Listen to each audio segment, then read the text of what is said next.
Antibiotic stewardship means applying the principle of antibiotic therapy, like giving it appropriately, adequately, and also not to give or when to stop antibiotics. It is very important for appropriate use of antibiotics that we should have an antibiotic stewardship program in the hospitals. But there are various problems. So Dr. Todi, I want to ask you, what are the hurdles we face in our country to implement the antibiotic stewardship program? Antibiotic stewardship has become an integral part of every hospital in the Western world because of the increasing rise of antibiotic resistance and the mortality associated with it. In fact, paradoxically, in the developing country, antibiotic stewardship is mostly needed and it is neglected in many of our places. The hurdles that we face first is we lack human resources. We do not have infectious disease personnel. We don't have trained clinical microbiologists. We have lab-based microbiologists, but we require clinical microbiologists who can come at the bedside and interact with the clinicians. We require clinical pharmacists because clinicians are busy doing so many other work, so they cannot concentrate just on antibiotics, and the stewardship team will take care of that. So these are the three main ingredients: the clinical pharmacist, clinical microbiologist, and an infectious disease physician are lacking in our country. I mean, it's good to implement the antibiotic stewardship, but has it shown that it can reduce the incidence or prevalence of resistance? One thing antibiotic stewardship program has shown in all the studies, that it has decreased the use of antibiotics. It has also decreased the resistance in a short term. We're still not very sure what is the effect of antibiotic stewardship in the long term resistance scenario, especially if we are dealing with a multi-drug resistant bacteria. So I think we need more studies in this, and the positive impact of this on mortality is also very much needed. It looks very fancy that we should implement the antibiotic stewardship program all across the country, and in ICU there is a very high incidence of resistance. How far it's really practical to implement such a program?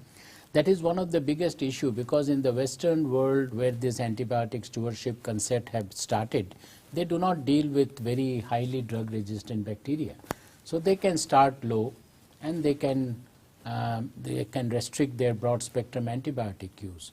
But given our such a high resistance scenario, we normally start very broad, and we do not have any other way but to escalate if the patients do not get better.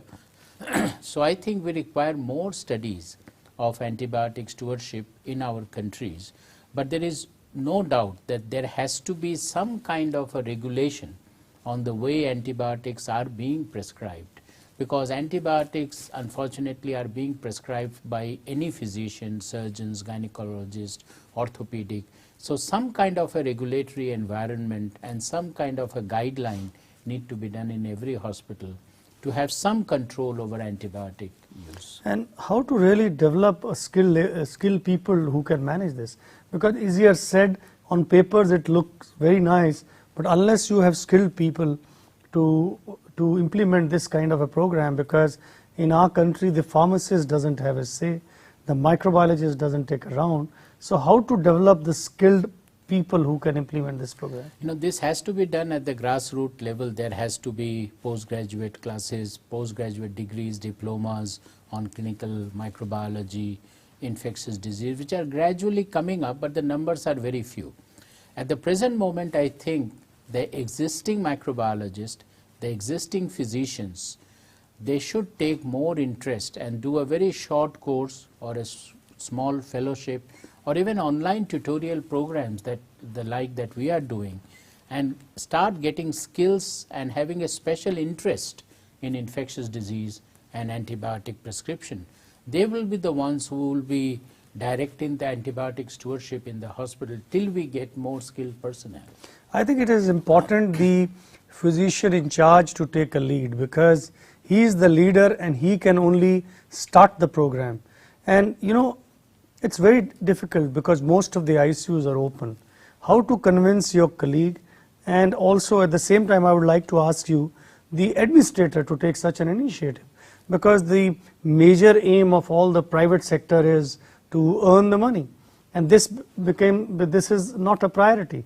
So what is your idea if you have to convince the administrator in your hospital, or you have to convince your colleagues? What's your plan? You see, we are at the same position which the private economy like in States. We are not a social health care like in the UK or the Europe. We are almost like the American system, which is an open healthcare system and insurance driven system. So gradually they have gone from what we are here to an insurance driven healthcare system, where the accountability has to be there of the hospital, and we are gradually moving towards that. So I think we have to put a business case to the administrators that if there is an increased use of antibiotic, increased resistance, which will lead to increased mortality, as a whole that will impact on the economic viability of that hospital. So you see, because of the insurance driven healthcare system, it will be very important even for the hospital administrators to give cognizance of this fact, and even medico legally it becomes very important because of the patient and family becoming internet savvy, and they are demanding infection control practices and antibiotic stewardship team from the hospital. You see, it is important that a leader should be the physician who is in charge. He has to take an initiative. He has to make an extra effort, not only to follow the principles of antibiotic therapy and launch this antibiotic stewardship program, train his resident and talk to the administrator, discuss with colleagues. Only then the outcome of pure patient in your ICUs would be better, and it of course will decrease the prevalence or the incidence of the drug resistance in the coming years. Thank you.